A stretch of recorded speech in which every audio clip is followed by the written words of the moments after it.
Dana, we are here in UFC Charlotte, but I want to talk to you about The Ultimate Fighter coming up on ESPN. First time it's been on the big network. Just how big could this be for the show and for the oncoming fight between Conor and Michael? Yeah, I mean, obviously, The Ultimate Fighter every season, does great things for the talent that are on there and obviously highlights the coaches in their fight. This is the first time it's ever been on ESPN, the network, so we and ESPN are expecting big things. I mean, you can't really predict numbers until the season starts, but obviously, you've got your social trends, you're putting out the trailers now of Conor. Listen, anytime there's a bit of physicality between the coaches, as we saw in the trailer, it sort of does help.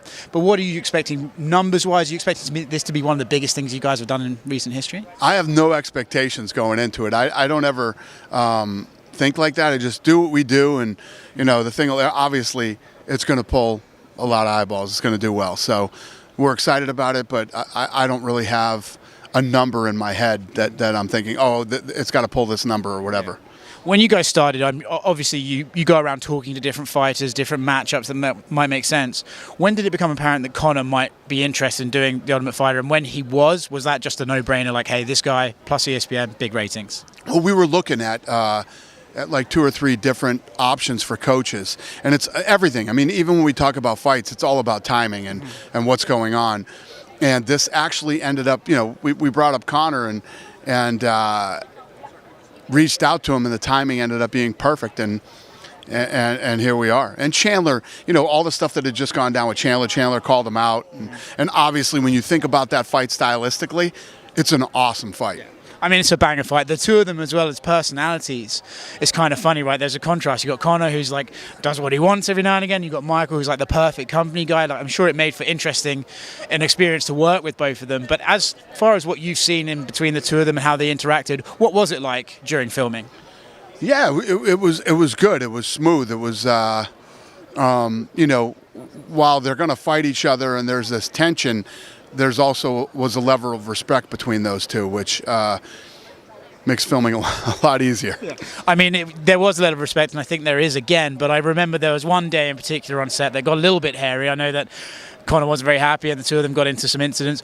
When you have something like that, do you just go, keep the cameras rolling, or do you try and immediately stop it? What happens? Well, there were a few, actually. That was just one that's been, there's video footage of it, but there were a few days, and it happens because the thing that makes The Ultimate Fighter so great is it's a pressure cooker, not just for the athletes that are competing on the show, but also for the coaches, because there's reputations on the line. You're coaching, you want you guys to win, and the coaches become very invested in their guys every season. It's all the guys will tell me, I came into this just thinking, yeah, I'll go in there and do my thing, but I'm so into these kids and I like them so much. It's part of the, what makes this show so great, the camaraderie and the relationships that are built on that show, not just between the fighters, but the coaches. Yeah.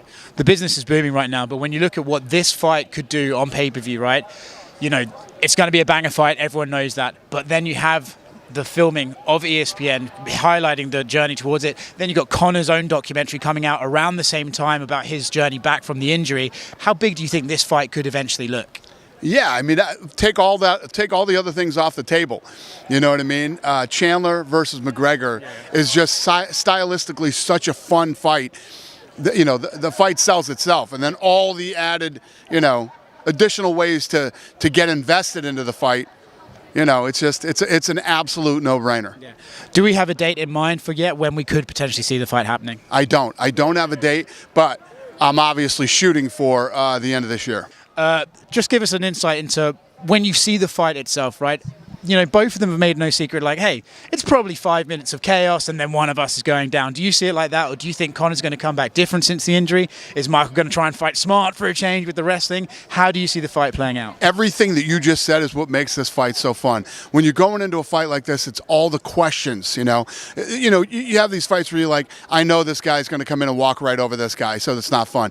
That's not the case with this thing. When you take, Conor's layoff, his injury that he recovered from, trying to get back on top, and Chandler and how tough and durable he is, and how the guy never quits and just keeps coming. Both guys have the ability to knock people out with one punch. The wrestling factor, the this, the that. All those questions are what makes this fight so fun.